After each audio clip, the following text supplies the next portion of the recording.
Good morning, everyone. Welcome to our canvassing board meeting for today, which is February 17th. And before we start it, we want to have the county commissioner give Paul Auditor the oath of office.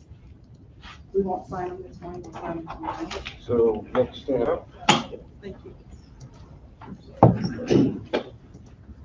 My glasses are fogging up. Thank you. Raise your right hand, please. I solemnly swear that I solemnly swear that the official returns and supporting documentation the official returns and supporting documentation of the special election held on February 8th, 2022, of the special election held on February 8th, 2022, Kitsap County, State of Washington, Kitsap County, State of Washington, are true and correct. are true and correct. And you are? I'm Paul Andrews. Thank you. You need to introduce who you are. Hi, my name is Regina McCray. I am the interim elections manager, and I'll be running this morning. So everyone should have a list of what we're going to go over. And we'll go over those all afterwards. So the first thing on here, we don't need a determination, but we have to say we had one provisional ballot, so a voter came in. We couldn't find any information on him, so we gave him provisional. It was able, after researching, it was able to be counted. So the ballot was counted in, so that's good for that one. And then we're going to go to where the ballots that may require auditor or prosecutor letters, total of 10, and they're broken into categories. So the first three are where family members sign voters' ballot envelope.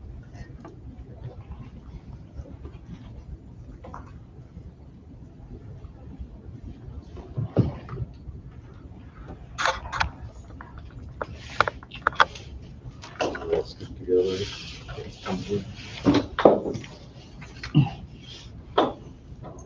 This person's ballot.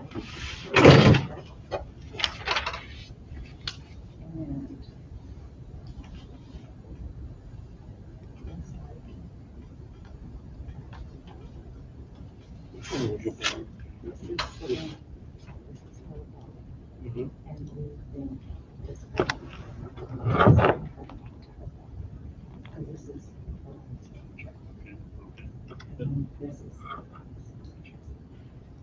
This is the question one here. This is the question. So what is this? That's the file. Okay. I agree. Good. And then we will get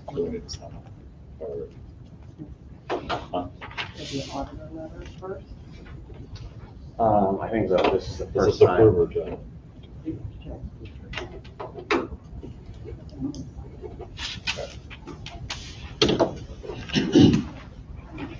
Auditor letter, first ones. Auditor letter for who again? Yes. Is that Crosby?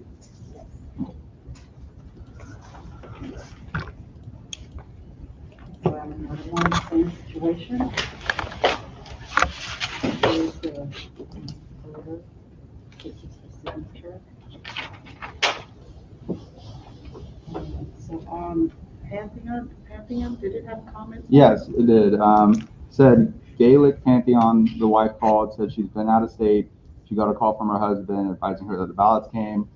She always votes, and she wanted her husband to vote and sign for her. She and her husband weren't aware that it's wrong and are sorry and won't do it again. She had him vote her ballot. She is in.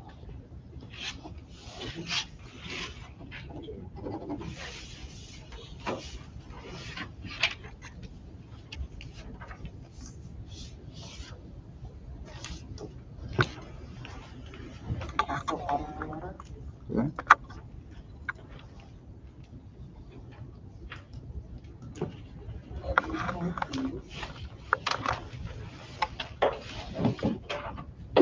Anthony, no funds, bottom line. Yes. Joshua called to say the ballots were laid out on the counter and they were voting together. He said he packaged them up and mailed them. He says he may have signed Stephen's ballot by accident.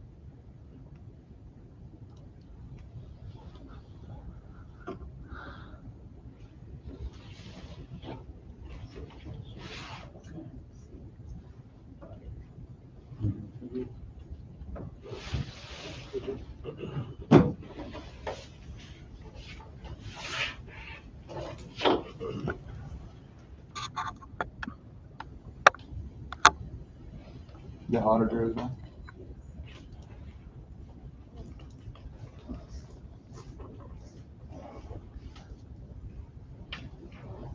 And these ones are, whoever signed their ballot and the family.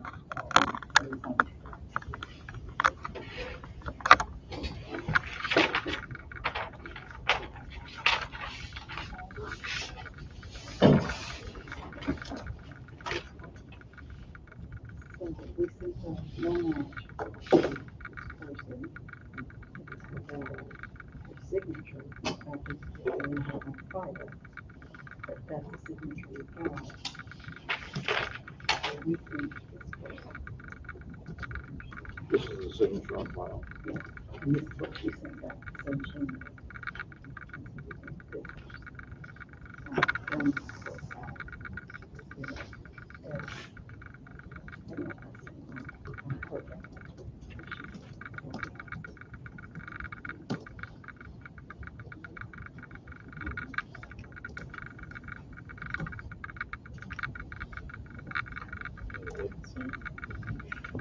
And that's it. She sent back. That really happened. Same situation with this one.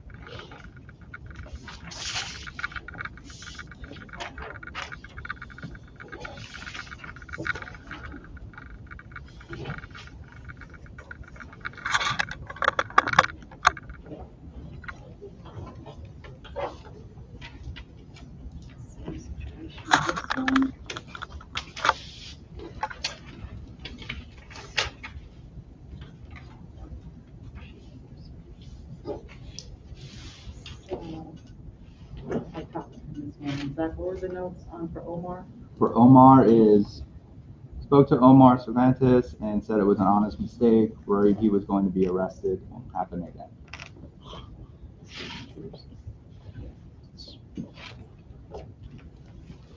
Maybe what was here. It says it does say he's not going to be arrested.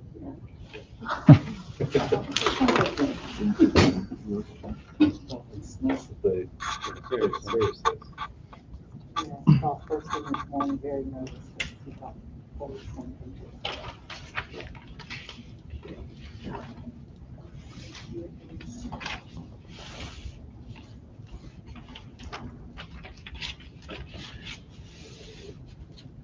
So here is this person.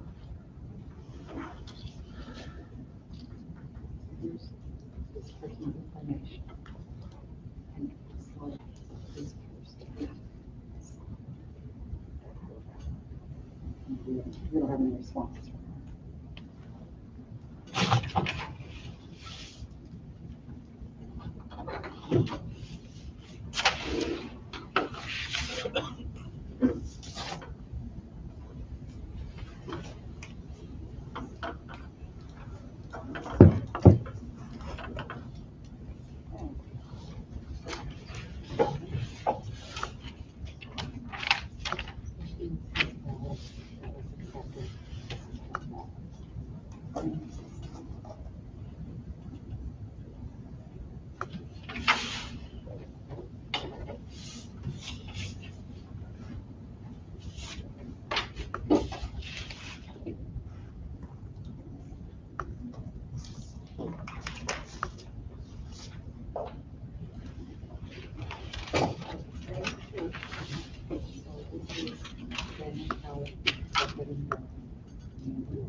Any other comments? Or, Last name is Finnegan? just that Daniel signed his in Nathaniel's ballot envelope.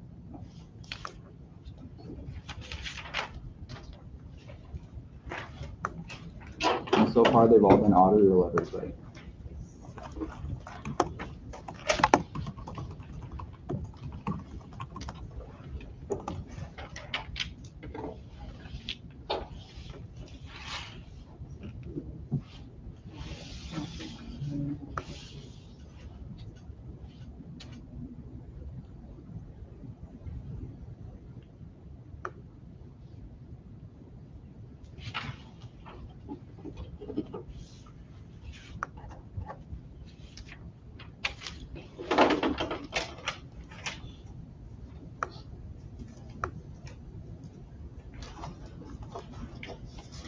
these.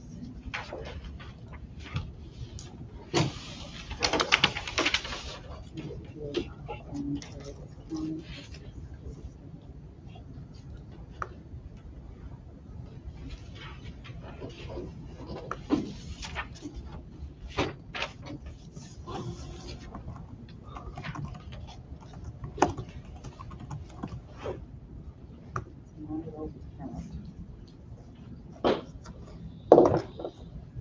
Out of the, none of those are current, and all the other were letters. And we have about 8 of these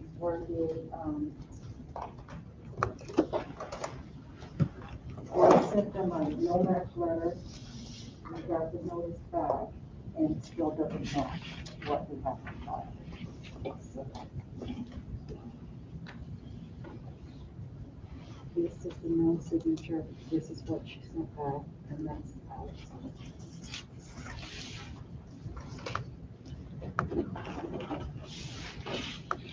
And why is this different than the stocks? Because they didn't return it. Should I don't know. Yeah.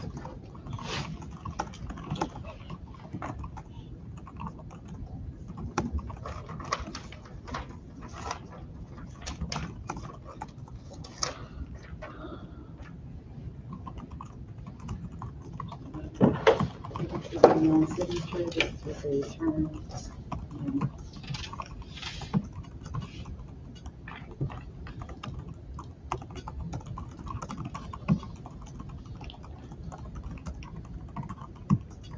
Any comments? No comments on the still no matches.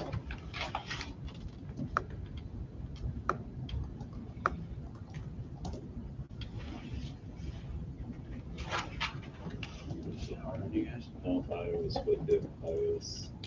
putting the characters together.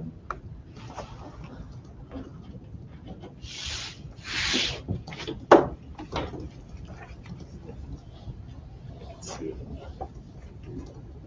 There's just some structure. non-signature, that's what they returned, and that's what we got.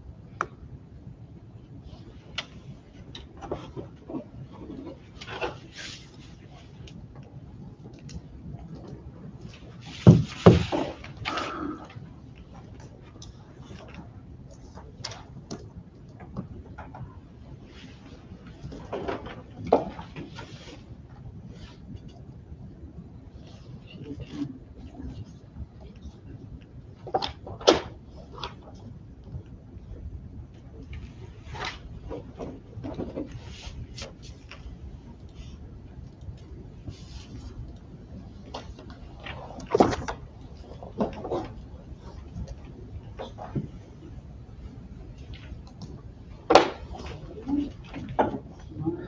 She sent 13.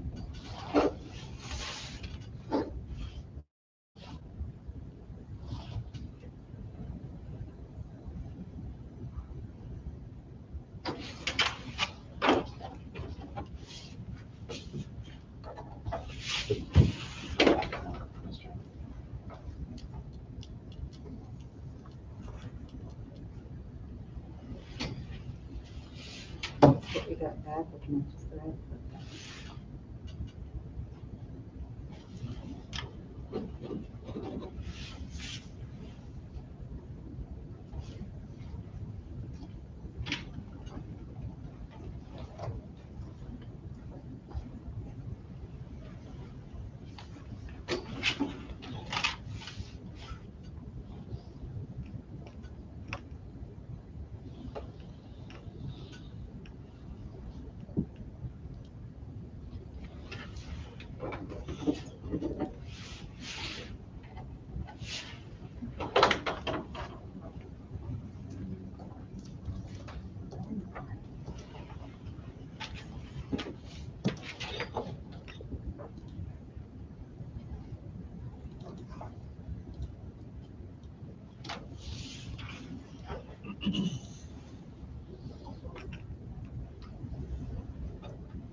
You weren't on it that close.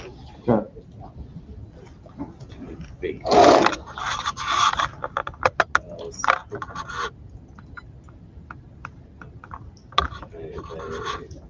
Let's hold this through.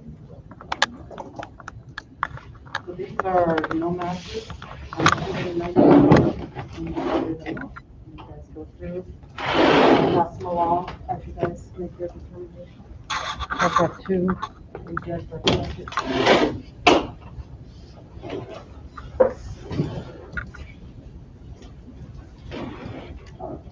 Can I do what we, this is the signature, these two.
Yeah, it didn't have your initial on the first round.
What else I was doing over here?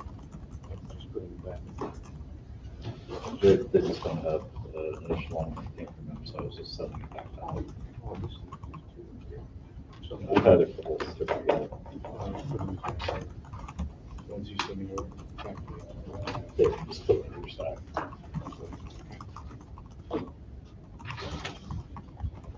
Together, unless we disagree. Then we gotta pick it the other way.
So how many approved ones do we have? 9 total accepted no matches, 1 accepted still no match. So out of the 199, only 10 of the ballots were accepted and counted. 9 no matches. Yes, only So a 10. total of 10. Yep. And so then I'll just run through that. These are the list below here, are the ballots that can't be counted according to state law. So we get mail back from the post office undeliverable, and so we'll go in and activate those records after certification.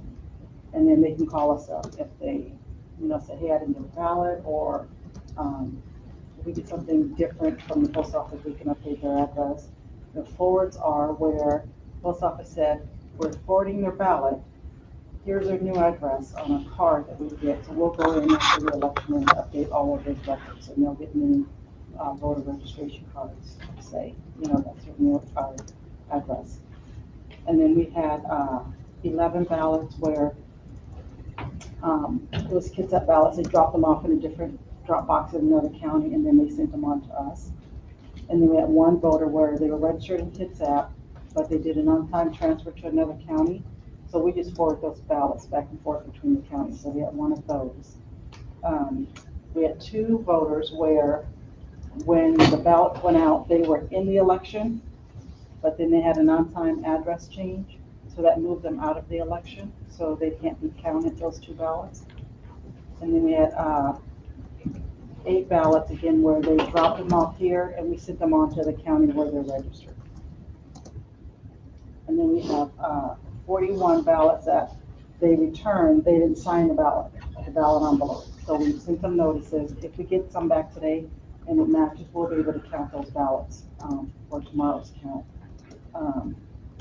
We had 8 where they returned the envelope, but we opened the ballot envelope. There is no ballot inside. So, and if it's in time before election day, we contact them and say, send them out another ballot, so they have that option to do that. We had 1 signed by power of attorney, and the power of attorney does not work in elections. And then we had 11 where they were dropped off at the drop box after 8 o'clock. And when our teams go out for that, they'll initial and put the date and time that they received the ballot. And then we had 153 where they were postmarked after election day. So when we get back the ballots after election day, we have 2 staff members go through and check the postmark to make sure it is actually after election day, unless they're military. And then we had 4 where the voter canceled. And then we had 6 where the voter was deceased, and they'll just write on their deceased, and then we'll verify that as we go through. And we had 7 ballots that were returned that were from prior elections. Most of them were from November of last year. That's normal. So out of that, so we're only going to have a total of 10 counted from this meeting. But again, everyone has until 4:30 today to either get back the unsigned or the no mattress that you guys just went through. And if they get it back and it's signature mattress, we'll be able to count those, and we'll put that in tomorrow's count. And so when we look on the second page for the results, we only had like a 33% turnout for the districts. And the only one that really failed was the CK one, and they may decide to run again in April. We don't know yet. We'll know by next Friday. But those are the results so far. So once we process these, or whatever comes in the mail today, we'll have updated totals tomorrow. And the meeting's at 9 o'clock. Is that it? Question? Yes. Can you explain online transfers, the process, and the timing restrictions, if any, on that? So up until 8 days before the election, you can go online and change your address, all of that. After 8 days, you gotta come in person, so if you wanna change your address. And they can come here, vote centers, but they drop the deadline in 8 days. So at that point, you have to come to the office to do an address change, to get a new ballot for that new precinct you're in. Anything else? Any questions? Yes. On the reference to the undeliverables, in this case, there's 949. In the match pack reports that I get, there are no undeliverables. And also, the ones that are undeliverable are not statused as rejected. So that's my question. Why aren't they categorized and shown as undeliverable and rejected? We don't process. Post-election process, post-certification. But, so you go back in and you change the status? Right, so we got a ballot back from the post office saying undeliverable, we don't know where this person is. So after certification, we'll go in and inactivate all those records.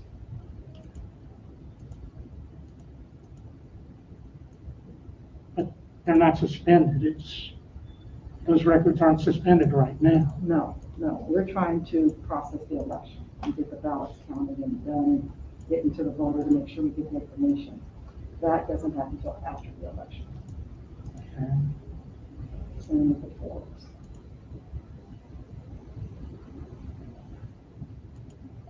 Why doesn't it happen prior to the election? Because we're trying to process the election. That the RCW actually states that it happens after certification. So the law specifically says this is an action that we take after certification to update the status of a voter, inactivate them, or change their address or whatever. Okay, then there were like 4,000 in the general that were listed as undeliverable. And how do we know that got resolved? You know, whether their status went to suspended, and then for 2 elections, if they didn't vote, national elections, then they would be canceled, right? Well, it's all part of the database and the status change, and we've provided that information through. Well, I mean, just recently, we've provided that to you and Chuck.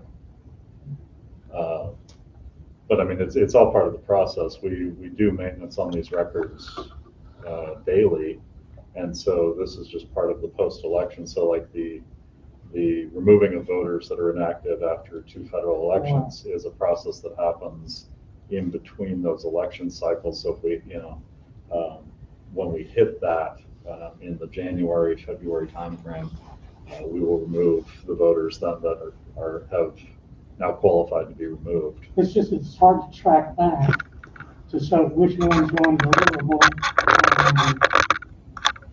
and that they actually got resolved, that the undeliverability got resolved. So the record would be actually inactive. Yeah, so that's your tracking. The problem I think you have in tracking though is that that's a static number. So this number that we're seeing here today is static based on what the post office told us. However, when we actually go in and do the work, we have a lot of them that we've already taken an action on them and we've already made them inactive. So we don't have a timestamp in our system to say that, from certification forward or whatever, that you're going to find, you're not going to match this number because some of these have already been taken care of from other information that have come into us during that window of making the mailing list for the mail house to get the ballots sent out. So, well, maybe then what needs to happen so people can look back to see whether undeliverables, are improving or not. I noticed also the undeliverables are not part of the reconciliation report that you put out tomorrow. That's true. They're the ones who implemented that form. So that would be Right. Maybe I should suggest that you add the number of undeliverables to the reconciliation report. And I think you can do that. It's your report. We have a report that has information that's required by the state, so we would have to check. We don't putting extra information in there. May cause issues with them because it is a standard. All of us report the same information. This report here showing that number, once it's not available, down the road, like for the next election, it's not, I can't find it. I can't go back and look in the auditor's website and find this particular report. Whereas I can the reconciliation report. Reconciliation report comes from the state. We just download it and enter the data in there that they require us. Understand? Okay, thank you. Any other questions, comments? Okay, this is 9:15. This meeting is adjourned till 9 o'clock tomorrow morning. Thank you.